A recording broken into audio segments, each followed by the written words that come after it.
When we chase what glitters and shines, we can be blinded by and not see what truly fulfills. The training today is called Living Without Attachment. And the difficulties that people have with attachment is they don't even understand what that means. They live their life in the I'll be happy when phase of their life instead of for the sake of what. And so we want to work on that today to stop the interference, to shorten the distance of resistance that all of us create in our lives, some for minutes and moments, and others for days, weeks, months, and years. And it is a process, a practice, a behavioral shift that will allow you to live at ease, to identify the dis-ease of attachment. So if anybody would like the exercise guide from today, the training from today, just email me, david@dmeltzer.com. We're going to dive into this idea of living without attachment with a counterintuitive truth. The less we chase, the more we attract. This is the intuitive truth that's counterintuitive in its nature, that causes us to think about things and give meaning to things that actually create more resistance in the chase than ease in the attract. When we stop flashing what's desirable, we quiet the storm of envy, anxiety, and comparison and judgment. We're creating a space for service and flow and abundance. And in order to understand that in any age of relentless high reels, this teaching isn't just ancient wisdom. It's a competitive advantage. It's not just the Tao, the way. It's actually a competitive advantage to live in this empty mile of ease, of access to an omniscient, all-powerful, all-knowing source, a unified, abundant, infinite system that has all the information you'll ever need. It has so much energy that you're going to have to learn not to just stop interfering with it, but to regulate it when you let the flow go.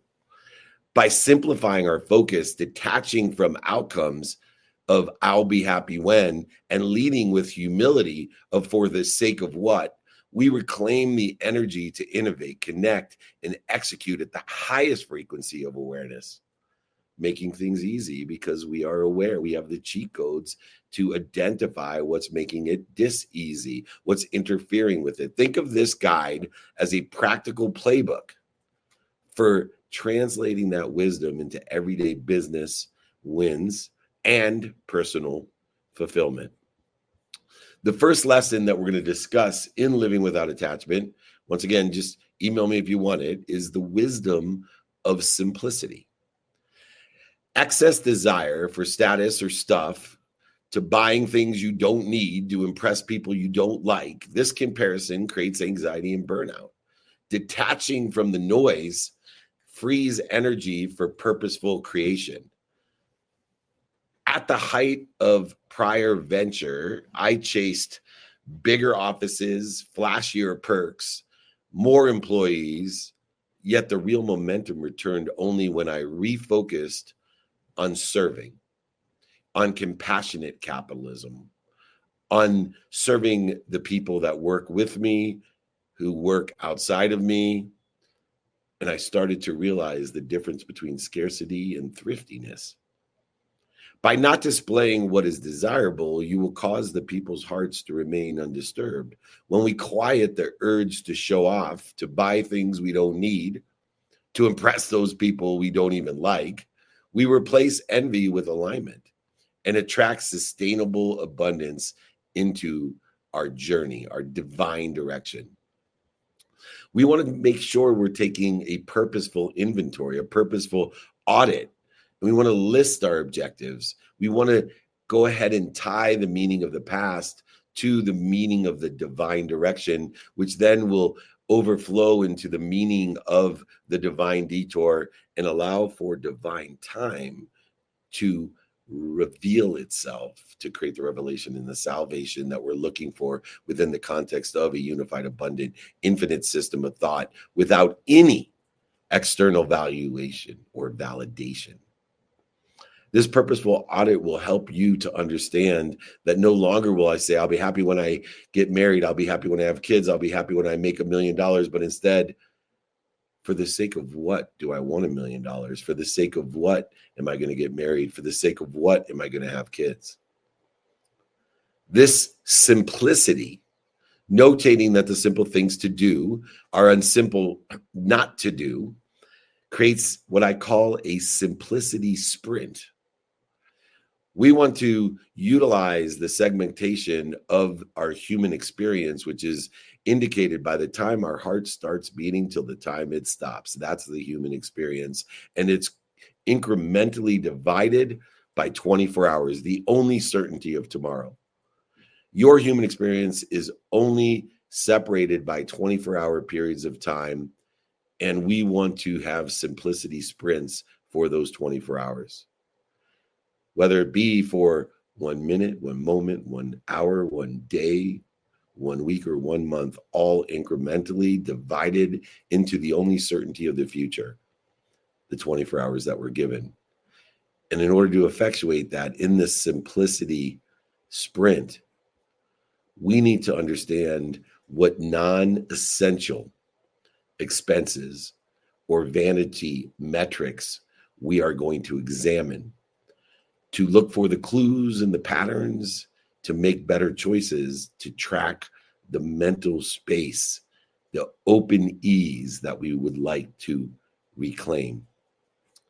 There's wisdom in simplicity, but along with it comes that same faith to intertwine the ease without the comparison, judgment, and conditions of attachment to the things that we don't need to impress people we don't like. The second lesson in this attachment training to living without attachment are the core teachings from what I call the third verse of the Tao, which is overemphasizing desire. In the 3 components in which we take inventory of in this purposeful audit of the definite purpose of what we want to do, we must see desire, but we must also analyze the overemphasizing of desire. When we chase what glitters and shines, we can be blinded by and not see what truly fulfills.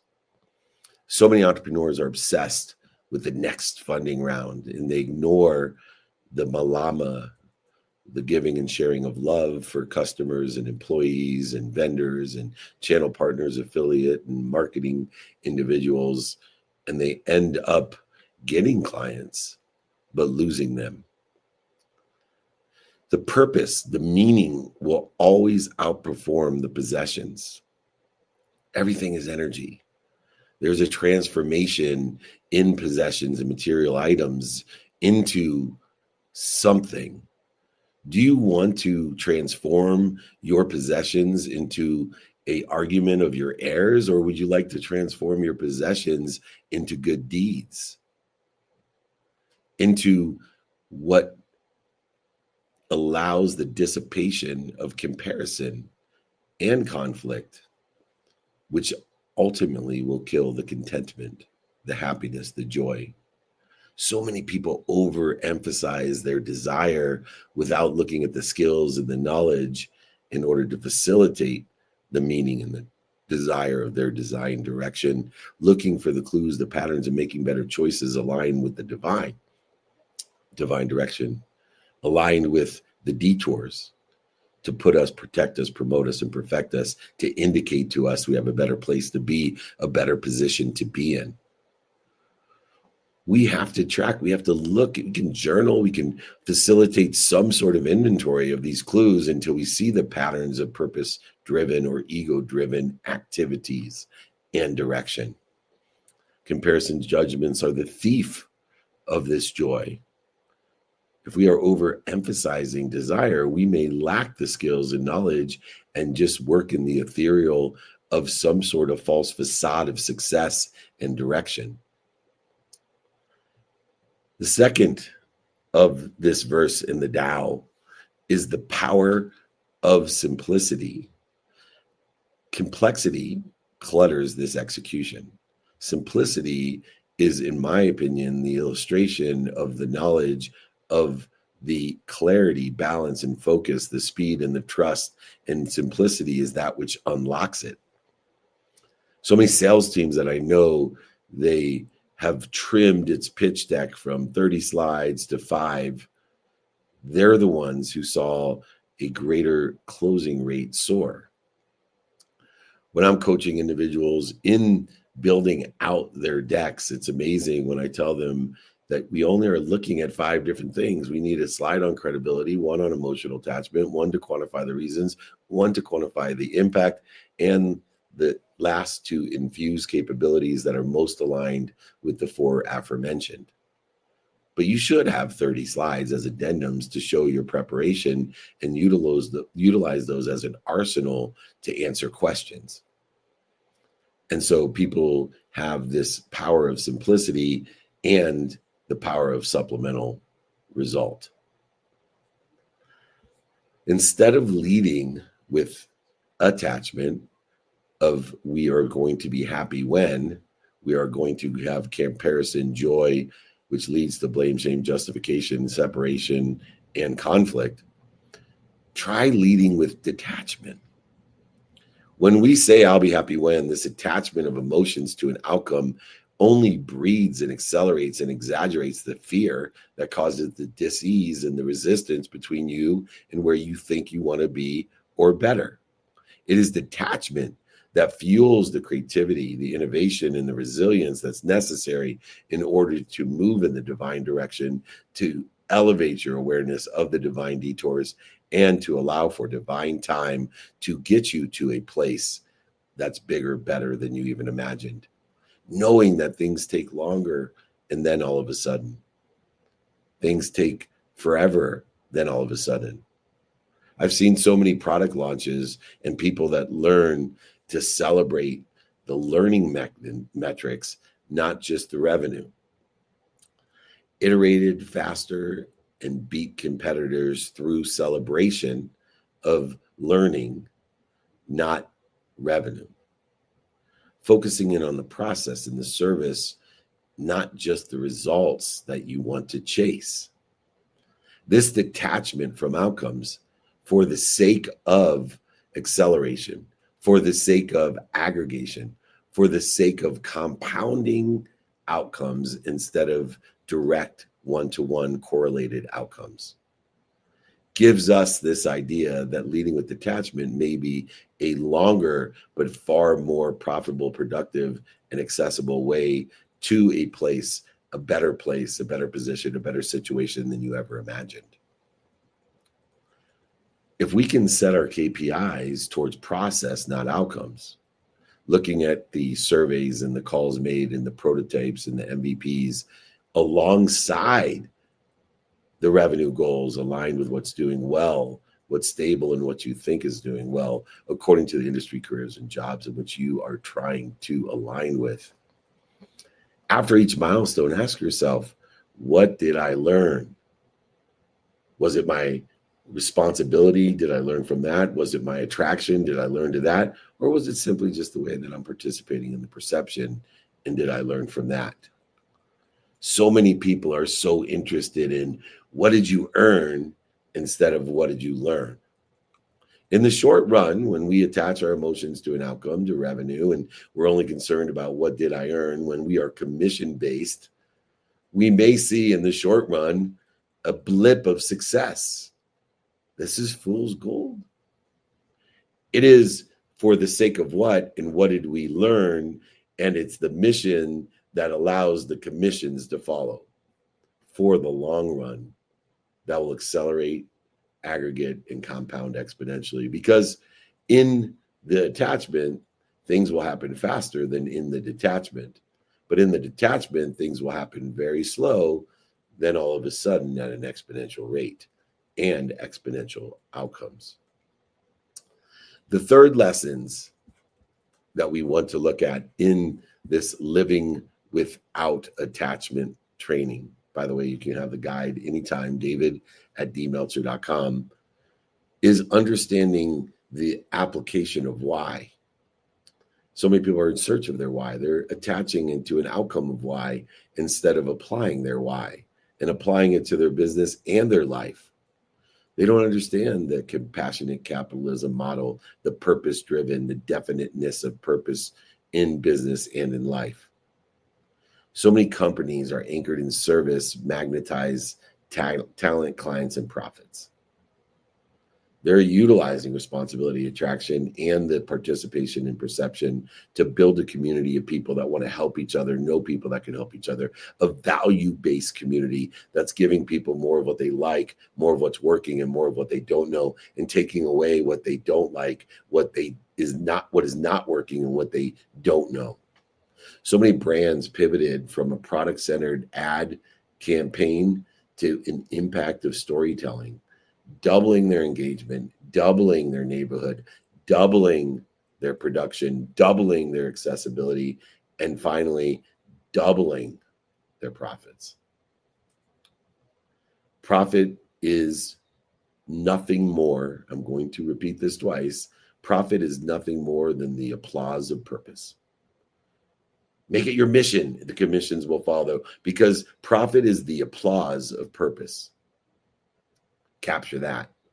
Remember, and recollect with that. Craft this inline service promise to yourself and share it with everyone in your neighborhood. All the people that are buying from you and selling for you, that are there to help one another and know people to help one another. Get this unified, abundant, divine direction, divine detour, and divine time. You need to have a definiteness of purpose, and it will be profit that is your applause. We need to utilize teams that are rooted in credibility. And a team that is rooted in credibility is rooted in trust and humility. Humble leaders invite collaboration, coordination, and they spark innovation. They are intelligent followers. They know they're either humble or they're about to be. They know that they have to avoid the ignorant arrogance that they think they know or have to pretend they know. They can just admit that they don't know and ask for questions and suggestions in humility in order to facilitate a greater good within the organization, trusted in humility. So many CEOs that publicly credit their frontline employees for wins, they boost their engagement, their retention, and their idea flow. Recognition compounds these outcomes. Attached to acknowledgement of others, not elevation of self. Elevate others to elevate self. Institute a practice, a behavior of others first in the acknowledgement and recognition, in ritually highlighting our teams for their contribution in order to root the team and trust in humility, knowing that it's okay that we don't know what we don't know.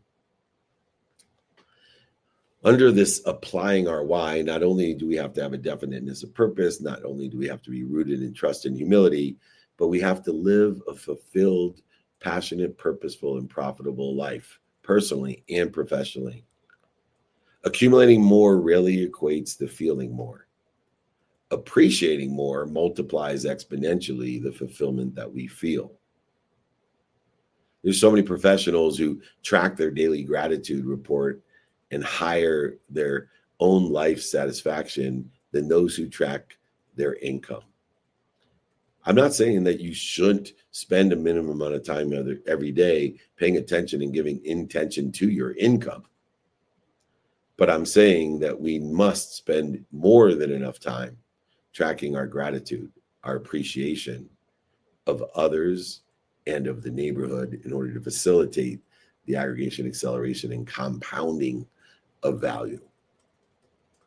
Make everyone a celebrity, which means to celebrate, to appreciate.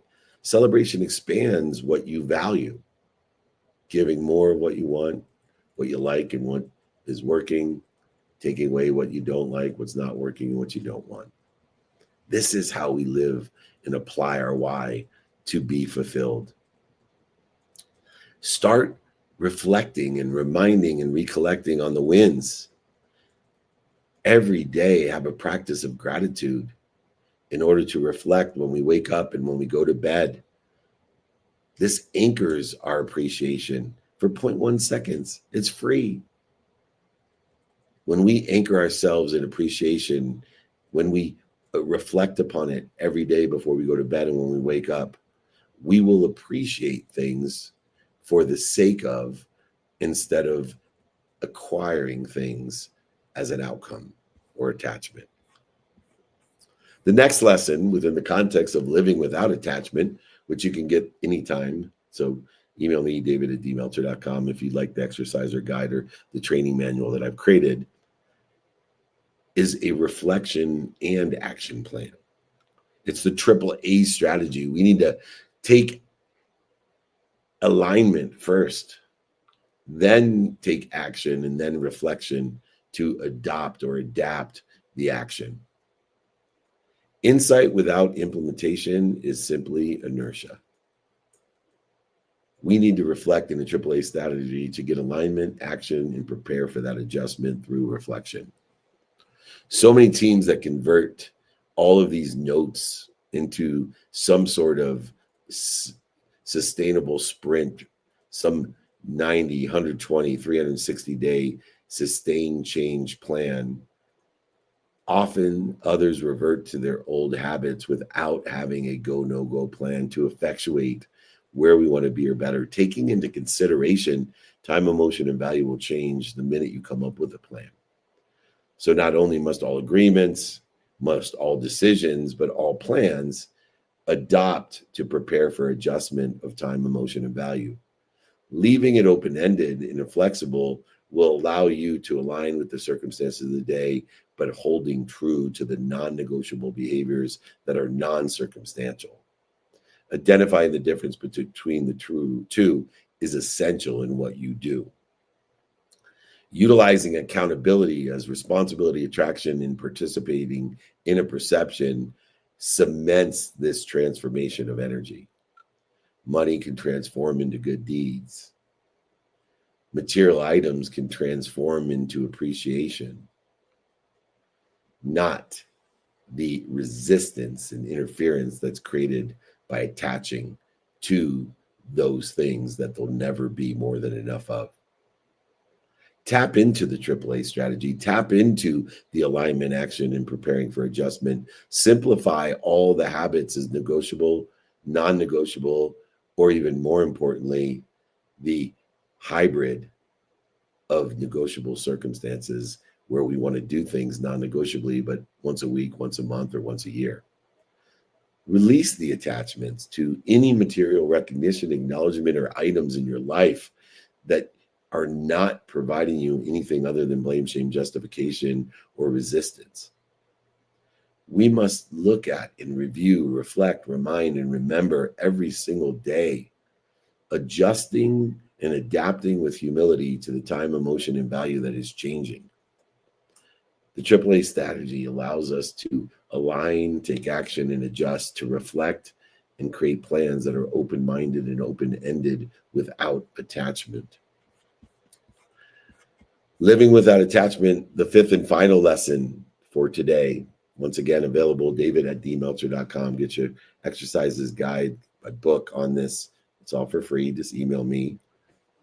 It is the success through simplicity and service that allows us to detach from these outcomes with faith. Knowing with faith that there's more than enough of everything for everyone through simplicity and service of not just giving, but identifying through gratitude, empathy, and accountability all that we're given, to feel worthy to receive it all, and then to be faithful to ask for even more. Detachment isn't anti-ambition. It's not sitting at home high on your mom's couch, broke and sick, dreaming about what you want. It is applying your why. It's that pro-purpose. It's the definiteness of purpose. When we trade ego-driven striving for service-driven thriving, we gain the clarity, the courage, the compounding exponential impact that we have. We are utilizing the universe at its fullest and our God to protect, promote, love, and perfect us. A mission focus, a compassionate capitalist, an intelligent follower, a leader, a founder who scaled revenue tenfold exponentially by obsessing over customer outcomes, not investor praise or revenue. It is, once again, the missions that will attract the commissions, not the opposite. It is an exponentiality that we're utilizing to put in what is our investment of the intention and paying attention to create the coincidences that we desire, the coinciding of the universe. True abundance flows from intentional focus and not external noise. Simplify and serve. Simplify your focus to the vital few priorities, understanding your non-negotiable behaviors, your sleep, your health, your family, your finance, your faith, your relativity studies, your time studies. Create negotiables, either hybrid negotiables that are once every week, month, or year, or straight negotiables that are utilizing the circumstances of the day to prioritize what's important to you by the meaning of your past in your divine direction, which will allow the transformation of detours to their divinity and the transformation of time to its divine purpose, where everything happens at the right place at the perfect time. Detach from the outcomes, double down on the process, double down on the process of excellence. Utilize the consistent, persistent pursuit of your potential. Know that if you study Spanish 15 minutes a day, you're guaranteed an A. If you study 15 minutes on a Saturday, no guarantee, that's for sure. When we can prioritize success through simplicity and service, we are giving more than we take, but we are elevating our awareness to all that we're given from that process. And then receiving that and asking for more allows us to live in abundance, defined by more than enough of everything for everyone, defined by our faith that we have enough of everything for everyone. We have more than enough, and so we should ask for it.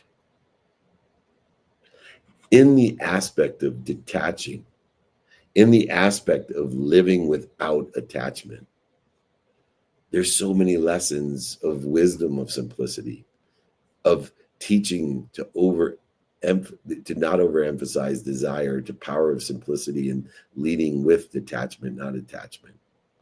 Applying our why through definiteness of purpose to teams that are rooted in families that are rooted in trust and humility, and living a fulfilled life by AAA strategy of alignment, action, and preparation of adjustment to reflect and create the action plan of openness to the time, emotion, and value that changes, and that success that comes through simplicity and service.